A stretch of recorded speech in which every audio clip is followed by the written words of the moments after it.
Well, hello and welcome to this session. What we're going to talk about is shared risks. Now, for those of you in federal government, the Public Governance Performance and Accountabilities Act and the Commonwealth Risk Management Policy actually explicitly address the management of shared risk. Well, what is a shared risk? Well, the first thing that you need to understand is a shared risk is a risk or an event whereby the control of that particular risk or the consequences of that risk actually fall across multiple functional areas in one organisation and or multiple organisations. Now, of course, that leaves us with quite the challenge. So let's say we've got a shared risk that is going across particular organisations. There are some challenges there. First and foremost, who owns that risk? And secondly, how is it that if we are a risk owner in one organisation and we've taken responsibility for the ownership of that risk, how can we assure ourselves that the controls that are aimed at reducing the likelihood of that risk occurring are actually being managed effectively in the other organisations that we have no power over or no responsibility for? It is a very, very big challenge. So what we tend to find in shared risks is a lot of assumption. Well, I'm assuming that that organisation is doing what we said they're going to do, if we've even documented it in the first place. So let's look at an example. So the risk event might be the introduction of foot and mouth disease into Australia, which would have a devastating effect on our country. The problem there is that there are multiple agencies who are responsible for some of the controls that keep that risk at bay.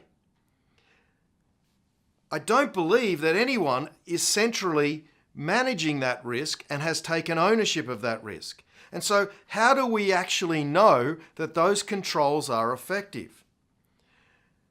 The problem comes, of course, if government makes a decision that reduces the funding to any one of those organisations and they make a decision to take resources away from something that is a control for that particular risk, the likelihood of that event occurring has actually just gone up.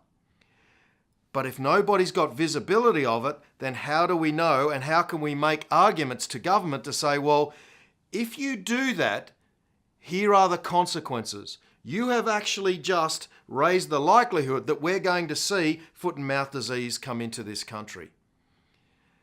So how do we manage these shared risks? Well, first and foremost, we obviously need to identify and allocate a risk owner. Now, in my view, the risk owner should be the organisation or someone within the organisation for which the consequence will be the highest.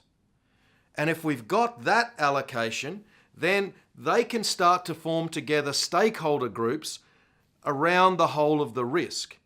They can identify not only what controls are in place, but they can also identify who is responsible for the effectiveness of that control.